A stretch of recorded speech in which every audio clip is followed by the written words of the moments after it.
Selamat pagi, salam dahsyat luar biasa. Jumpa lagi bersama Naked Trader 21, saya Joko Cahyadi.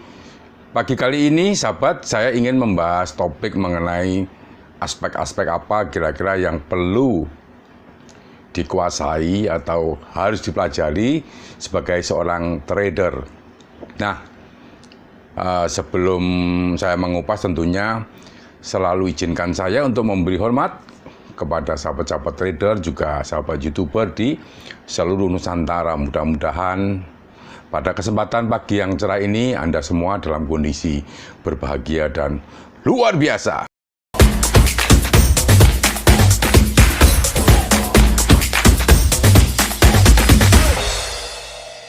Baiklah sahabat trader, saya mencoba untuk sharing pagi kali ini mengenai aspek-aspek yang perlu dipahami oleh seorang trader agar menjadi benar-benar trader yang sukses, trader yang handal, dan tentunya mendapatkan keuntungan yang besar di market, gitu ya.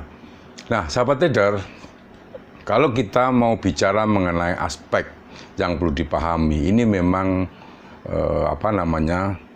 agak sedikit banyak. Memang Anda harus benar-benar meluangkan waktu yang cukup untuk belajar memahami.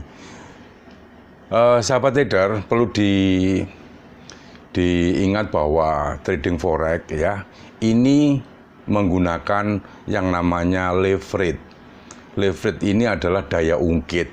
Nah, ini yang kadang-kadang mungkin kita sebagai trader lupa akan betapa dahsyatnya ya daya ungkit ini untuk mendapatkan suatu keuntungan, ataupun sebaliknya, betapa dahsyatnya daya ungkit ini akan menghabiskan uang Anda bila mana Anda benar-benar tidak memahami mengenai yang namanya daya ungkit.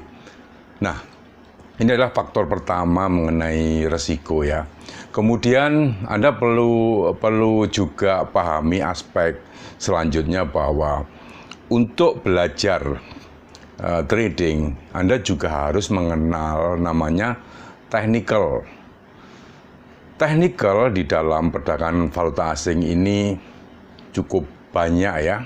Kalau Anda pelajari, mungkin ada ribuan pattern atau mungkin indikator atau mungkin chart yang candlestick, bar stick, dan sebagainya. Nah, menurut saya bahwa untuk misalkan Anda memutuskan untuk menerjuni bisnis perdagangan valuta asing ini, Anda harus memang benar-benar mengetahui secara keseluruhan. Tetapi bagi sahabat-sahabat yang mulai mencoba atau langkah awal untuk perdagangan forex ini, Anda mungkin saran gunakanlah beberapa pattern ya. Misalkan Anda kuasai dulu, misalkan satu persatu ya. Misalkan Anda belajar mengenai support dan resistance. Ini dasar daripada perdagangan valuta asing ya. Anda harus mengetahui hal-hal yang dasar dulu sebelum Anda banyak menginjak mengenai pattern-pattern yang ada di dalam perdagangan forex ya. Tentunya ratusan bahkan ribuan pattern yang harus Anda kenal. Tetapi menurut saya yang dasar saja. Seperti contoh tadi, Anda harus mengenal namanya support and resistance. Ini dasar saja.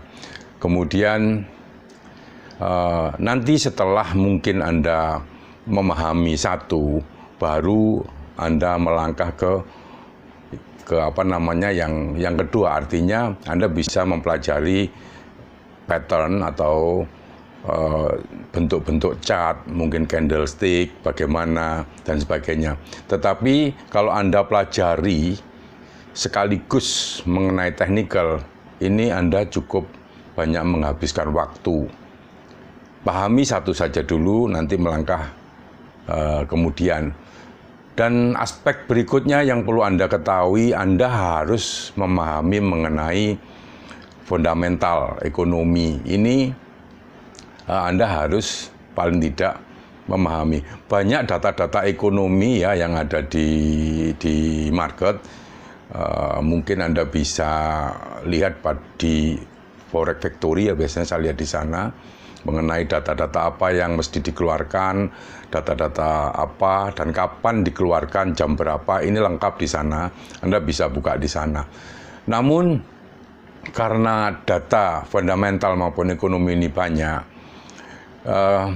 cobalah Anda mengamati data-data yang paling penting, yang high impact saja. Misalkan saat mungkin non-farm payroll, Anda coba di sana melihat reaksi bagaimana saat data fundamental misalkan non-farm payroll ini dirilis ya. Nah, di sana Anda akan mengetahui bagaimana pergerakan market saat data-data ini dikeluarkan. Apakah data yang lain tidak penting? Bukan begitu maksud saya, tetapi carilah data-data yang high impact, pelajari satu persatu. Bagaimana reaksi, bagaimana impact-nya atau dampaknya. Ini sangat penting ya untuk memahami karakter saat data dikeluarkan.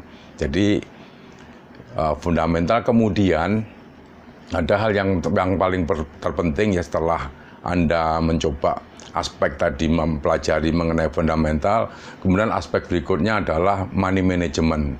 Nah, ini yang selalu saya coba sarankan selalu.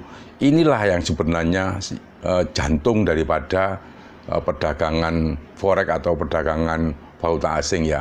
Jantungnya ada di money management. Kalau orang bilang mencari holy grail ya, kesempurnaan, itu letaknya ada pada money management. Ya, ini menurut saya dan beberapa trader besar juga mengatakan bahwa money management lah yang paling penting ya. Setelah money management Anda mencoba untuk menata, misalkan merancang bagaimana plan Anda untuk masuk pasar, keluar pasar dengan tatanan manajemen Anda. Setelah Anda memang sudah benar-benar nyaman di sana, ada hal yang lain seperti risk and reward. Risk and reward ini Anda juga harus benar-benar secara secara teratur Anda harus mengatur berapa bila mana Anda mengalami kerugian dan berapa saat Anda mengalami atau mendapatkan suatu keuntungan di pasar. Ini Anda harus benar-benar atur. Kalau Anda salah mengatur di dalam risk and reward di sini, maka kemungkinan penghasilan atau kemungkinan profit di pasar ini agak susah. Apalagi kalau perbandingannya cuma 1 banding 1 dan sebagainya. Anda sering kalau teman-teman bicara asal bilu close, ini juga nanti akan mempengaruhi dari perkembangan portofolio Anda. Dan yang terakhir yang perlu Anda pahami ya, aspek yang paling mendalam dalam perdagangan valuta asing ini adalah psikologis trading. Nah, ini adalah memberi peran utama di dalam trading kita.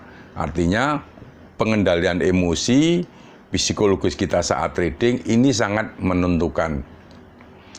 Kalau saya mencoba sering sharing ya, bahwa saat Anda trading, di dalam trading ini Anda belum merasa nyaman saat enter posisi, menurut saya ada hal yang salah. Ya, sekali lagi bahwa saat Anda open posisi dan Anda merasa ada rasa khawatir, kemudian ada rasa ketakutan, ini berarti secara psikologis Anda belum benar. Itu perlu Anda cek lagi mengenai money management. Nah, kalau di dalam trading Anda sudah merasa nyaman ya, seperti saya coba sering sharing bahwa setiap kali saya open posisi, saya sudah tentukan mengenai resiko. Ya, resiko sudah saya tentukan, saya sangat nyaman dengan trading saya, dan saya tidak ada rasa khawatir. Nah, disinilah sebenarnya letak pengendalian emosi ini agar Anda benar-benar nyaman di dalam market. Ini sangat penting sekali, sahabat trader. sahabat, bahwa memang di dalam belajar atau memahami perdagangan valuta asing ini tidak cukup hanya dengan waktu yang singkat tentunya. Sampai detik ini pun saya terus belajar dan menggali ya peluang-peluang atau potensi-potensi, dan tentunya saya juga selalu tetap belajar ya. Kuncinya Anda harus belajar. Dan yang terakhir pesan saya, karena Anda sudah memutuskan untuk menekuni perdagangan valuta asing menjadi profesi Anda, hendaknya Anda mencintai, benar-benar mencintai bisnis ini. Karena dengan cinta, dengan segala persoalan ya, tentunya akan bisa diselesaikan dengan baik. Baiklah sahabat trader, mungkin dari sahabat juga punya pengalaman-pengalaman yang lain. Silakan Anda komentar, silakan Anda sharing pengalaman dan berbagi, dan sama-sama kita belajar dan mendiskusikan. Dan bagi sahabat yang belum subscribe, tentunya silakan Anda subscribe ya. Jangan lupa tekan loncengnya. Bila mana Anda menyukai bisnis seputar investasi dan perdagangan valuta asing. Terima kasih, selamat pagi, salam dahsyat luar biasa.